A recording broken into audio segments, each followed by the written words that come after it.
ఒకసారి మాకు లోకల్ గా గుంటూరులో కిడ్నీ డాక్టర్ గారికి చూపించడం జరిగింది. ఆయన కిడ్నీలు పోయినాయి, నువ్వు 1 వీక్ నుంచి బతకవు, ఇమీడియట్ గా హాస్పిటల్లో చేరాలి, నీకు ఒక 5 నుంచి 10 lakhs ఖర్చు అవుతుందని చెప్పడం జరిగింది. నేను వెంటనే హైదరాబాద్ షిఫ్ట్ చేయడం జరిగింది మా ఫాదర్ ని. అయితే నేను గత కొంతకాలంగా ఈ దీంట్లో FBOగా జాయిన్ అయినప్పటి నుంచి మా ఫాదర్ కి ఒక 1.25 lakhs అంటే 1,25,000 పోస్ట్ ఇవ్వడం జరిగింది 1 year బ్యాక్ నుంచి.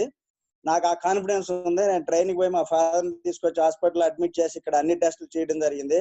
ఏ రిపోర్ట్ తీసినా కూడా ఈవెన్ హార్ట్ లో కూడా పల్మనరీ వాల్వ్ కానీ, కరోనరీ హార్ట్ వాల్వ్స్ కానీ, ఈఎస్ కిడ్నీ, ఈఎస్ అబ్డామిన్ టెస్ట్ కానీ, లివర్ టెస్ట్ ఏది చేసినా కూడా అన్ని ఒక 20 ఏళ్ల పిల్లాడికి ఉన్నట్టు నిల్ రిపోర్ట్స్ వచ్చినాయి. ఏ డాక్టర్ కూడా మెడిసిన్ రాయడానికి సాహసం చేయలేకపోయారు. 4 MD స్పెషలిస్ట్ చూపించడం జరిగింది ఇక్కడ హైదరాబాద్ లో. అది ప్రీతి యూరాలజీ హాస్పిటల్ పేరు కూడా అండి.